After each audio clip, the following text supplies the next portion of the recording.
நாமக்கல் மாவட்டத்திற்கு வருகை தரும் கழகத்தின் 3ஆம் அத்தியாயமே வருக வருக என வரவேற்கும் வழக்கறிஞர் முரளி பாலுசாமி, தகவல் தொழில்நுட்ப பிரிவு மாவட்ட செயலாளர். தமிழக வெற்றி கழக தலைவர் விஜயின் பயண திட்டமானது தற்போது வெளியானது. இந்த நிலையில் தஞ்சாவூர் திருவாரூர் பைபாஸ் வழியாக முதலில் கானூர் வரும் விஜய்க்கு வரவேற்பு வழங்கப்பட இருக்கிறது. நாகை மாவட்டம் சார்பில் கீழ்வேளூர் பகுதியில் விஜய்க்கு வரவேற்பு அளிக்கப்படும் என்றும், பைபாஸ் சாலையில் பயணித்து நாகை புத்தூர் அண்ணா சிலை பகுதியில் மக்களிடம் விஜய் பேசுகிறார் என்றும் தகவல் வெளியானது.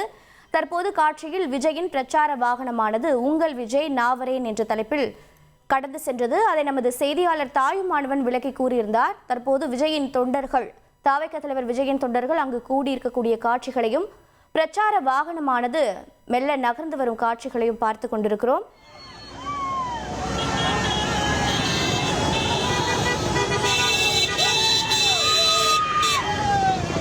மேலும் விவரங்களை செய்தியாளர் தாயுமானவன் களத்திலிருந்து வழங்கிட கேட்கலாம். தாயுமானவன் வணக்கம். மேலும் தகவல்களை பதிவு பண்ணுங்க. விஜய் அவர்களுடைய வாகனம் தற்போது திருவாரூருடைய மைய பகுதியாக இருக்கக்கூடிய பழைய பேருந்து நிலையம் அருகில் இருக்கக்கூடிய ரவுண்டானாவை கடந்து நாகை பைபாஸ் சாலையை நோக்கி பயணம் மேற்கொள்ளக்கூடிய காட்சிகளை பார்த்து வருகிறோம். வழி நெடுகிலும் தொண்டர்கள் ஒரு மிகப்பெரிய உற்சாக வரவேற்பை விஜய் அவர்களுக்கு வழங்கி வருகிறார்கள். விஜய் அவர்களுடைய அந்த பயண திட்டம் என்பது மாற்றம் செய்யப்பட்டிருந்த ஒரு சூழல்ல தற்போது ஏராளமான தொண்டர்கள் தொடர்ந்து விஜய் அவர்களுடைய வாகனத்தை பின்பற்றக்கூடிய காட்சிகளை நம்மால் நேரடியாகவே பார்க்க முடிகிறது. தொடர்ந்து தொண்டர்களுடைய வருகை என்பது அதிகரித்த வண்ணம் இருக்கிறது. வழி நெடுகிலும் தொண்டர்கள் வரவேற்பை அளிச்சுக்கிட்டு இருக்கிறாங்க. தொடர்ந்து வாழவாய்க்கால் பகுதியை நோக்கி விஜய் அவர்களுடைய வாகனம் என்பது செல்லக்கூடிய காட்சிகளை பார்க்க முடிகிறது. குறிப்பாக இந்த பழைய பேருந்து நிலையம் ரவுண்டானாவில் இருந்து திருவாரூர் வாழவாய்க்கால் என்பது சுமார் 2 கிலோமீட்டர் தொலைவு. அந்த 2 கிலோமீட்டர் தொலைவுக்கு வாகனம் என்பது மெதுவாக ஊர்ந்து செல்லக்கூடிய காட்சிகளை தான் நம்ம நேரடியா பார்த்து வருகிறோம். தொடர்ந்து வாழவாய்க்காலையும் ஒரு உற்சாக வரவேற்பு என்பது அளிக்கப்பட இருக்கிறது. வாழவாய்க்கால் சந்திப்பு ஆகிய நாகர் ஆகிய 3 பகுதியில் நினைக்கக்கூடிய ஒரு அந்த ஏராளமான தொகுதிகள் கூடியிருக்கிறது.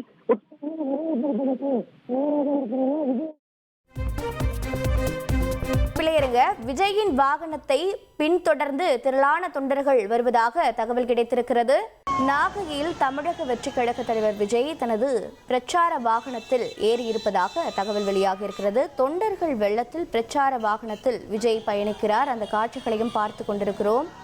உங்கள் விஜய் நாவரேன் என்ற தலைப்பில் பிரச்சார வாகனமானது அங்கு சென்று கொண்டிருக்கிறது. அந்த காட்சிகளை பார்த்து கொண்டிருக்கிறோம். இந்த நிலையில் தமிழக வெற்றி கழக தலைவர் விஜயின் பயண திட்டத்திலும் மாற்றம் ஏற்பட்டிருக்கிறது. தஞ்சாவூர் திருவாரூர் பைபாஸ் வழியாக முதலில் கானூர் வரும் விஜய்க்கு வரவேற்பு, பின்பு நாகை மாவட்டம் சார்பில் கீழ்வேளூர் பகுதியில் விஜய்க்கு வரவேற்பு அளிக்கப்படும் என்றும், பைபாஸ் சாலையில் பயணித்து நாகை புத்தூர் அண்ணா சிலை பகுதியில் மக்களிடம் பேசுகிறார் விஜய் என்றும் தகவல் கிடைத்திருக்கிறது. புதிய பயண திட்டத்திற்கும் காவல்துறையிடமிருந்து அனுமதி பெற்றுள்ளதாகவும் செய்தியாளர் கூறினார். முக்கிய செய்தியாக பார்த்து வருகிறோம். நாமக்கல் மாவட்டத்திற்கு வருகை தரும் கழகத்தின் 3ஆம் அத்தியாயமே வருக வருக என வரவேற்கும் வழக்கறிஞர் முரளி பாலுசாமி, தகவல் தொழில்நுட்ப பிரிவு மாவட்ட செயலாளர்.